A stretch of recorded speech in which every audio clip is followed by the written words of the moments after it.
Yanzu ga mu a cikin Pixellab, abinda zamu fara shi ne zamu yi deleting din wannan text din. Bayan mun deleting din sa, wannan three drop down buttons din da mu danna. Idan mun danna ga image size sai mu shiga. So da mu canja image size din zuwa 1040 by 1280. 1040 by 128. Kun ga ya ƙara tsayi. So next thing abinda zamu yi shine zamu shiga import ko kuma kafin nan mu je wajen canja background color, shiga color sai mu bashi black color. Good. Sai mu shiga wajen import sai mu fara importing din abubuwan. So abu na farko da zan fara importing shine wannan. Okay, so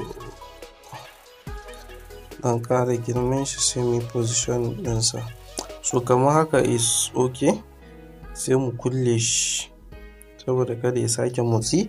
Mu koma import. So shigo da elements ne kawai, mu shigo da wannan effects din shi ma an ƙara girman shi sai mu saka shi kaman daga nan yayi. Sai mu kulle shi kaman daga nan ko biyu ba saboda an ƙara sama da shi kaɗan. Good. So next thing sai mu sake koma import sai mu shigo da wannan man haka an ƙara girman man, shi kaɗan kamar haka is okay. Shi ma bari mu kulle. Next thing sai mu sake koma import sai shigo da gora asalin jarkan sai ɗan ƙara tsayinsa. Kamar haka. Mu ajiye shi a nan, shi ma yayi. Sai mu kulle shi. So next sai mu koma import sai mu shigo da gaba ɗaya wannan ɗin, shi ma sai mu ajiye shi a irin nan haka, kamar haka. It's okay. Sai mu kulle shi. Good. So yanzu abubuwan da suka rage babu su da yawa, kusan mun shigo da elements din. Sai kuma mu je shape sai mu fito da wannan shape din haka, rectangular shape. So da mu je wajen color sai mu zaɓa gradient. So yanda zaka fito da kalan color da nake so, da ka danna plus icon. Kun danna plus icon sai ku dan gyara zaman wannan ku shifting din su haka. So wannan na ta nan za mu canja color zuwa baki ya zama dark. Wannan na ta nan kuma sai mu canja shi zuwa kaman golden, dark golden haka ko light golden. Kun gane? Irin golden haka, so kamar haka.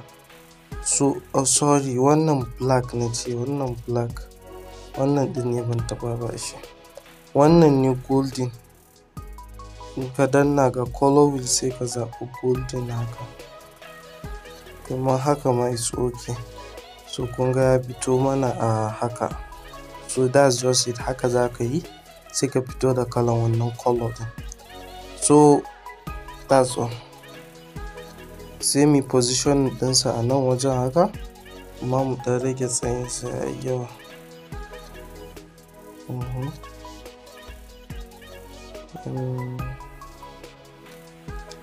Good. So that's it. Sai kuma wannan din sai za mu copying dinsa sai mu zo sai kuma mu sake ajiye shi a nan haka, ƙara girman sa kaɗan.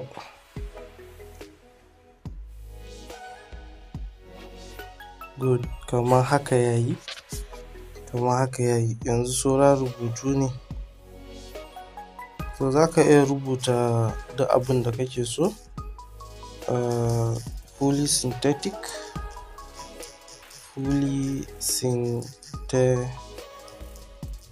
synthetic kamar haka. Wannan ma ya kamata mu ɗan ƙara faɗin biyu. Good. Kamar haka is alright. So sai mu je wajen fonts ɗin da za mu yi amfani da shi ne Monstera black. Bari amfani da Monstera black. So da rage size ɗin font ɗin. zan rage size ɗin font ɗin zuwa 50 yayi ga fully synthetic. Good, kamar haka yayi. Sai mu rubuta kuma mu fito da text, sai mu rubuta new. So ba mun sa new font ɗin ma, sai mu je sai mu saka mustard black. Na mustard black ne, mustard regular, mustard black, Borneo black. Okay, Borneo black na amfani da shi fa, ba mustard bane. So Borneo black guys, Borneo black ba mustard ba. So sai mu position ɗinsa a waje kamar nan haka. So za mu iya copying ɗin wannan text ɗin, still sai mu editing, sai mu rubuta new, mu rubuta engine, sai mu je mu canza font. So font ɗin na amfani shi ne wannan LH mene convector convey ɗin nan. So ya fi kaman inji haka, ya fi kaman ba da citta. Sai mu positioning ɗinsa shi ma ɗin ya shiga ciki. So kamar haka yayi. An fito da shi kaɗan kamar haka yayi. Wannan new ɗin shi ma sai mu ɗan sake matsar da shi. So mu canza color ɗin wannan new ɗin zuwa kamar haka yayi, an yi ƙasa da shi. So bayan nan za mu yi copying ɗin new ɗin, sai mu rubuta oil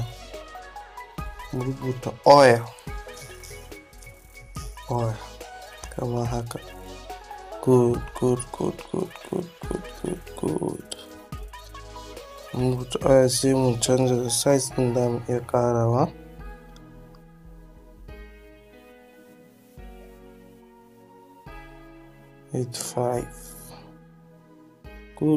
Good. I like this.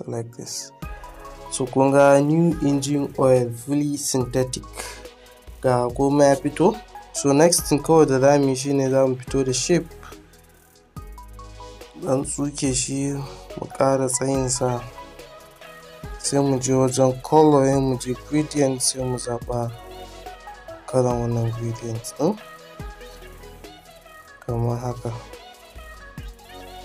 Mu ajiye shi nan. So mu je text, mu editing, sai mu ce www.companyname.com. Za mu canza font ɗin.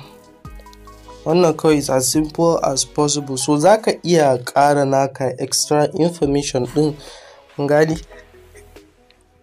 da kuma extra touch of creativity. So it's allowed. Wannan just for tutorial purpose ne.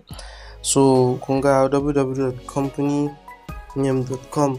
So za ka iya deciding irin ka samu waje mai kyau ka saka irin social media handles da sauransu. So shi ma zai ba da citta sosai. So iya abin da yake missing a wannan design din shine price tag. Mu je import, akwai price tag din a nan, na yi downloading ɗinsa.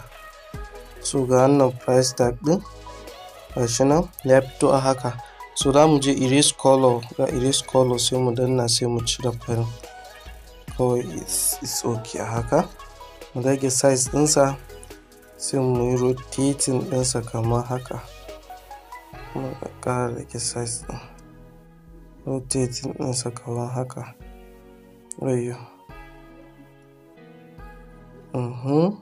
So ko kamar haka za ka iya maybe barin shi. Kawai dai ka samu kai placing ɗinsa kamar nan, sai ka je za mu iya copying ɗin oil ɗin nan, copy, sai mu editing, sai mu rubuta kamar $20 haka, $sign da 20, gani. So za mu iya rotating ɗinsa shi ma kamar haka. Good, sai mu ɗan yi ƙasa da shi kamar haka. So so da ka iya zama extra creative kai abun da yafi wannan ma. So that's just it.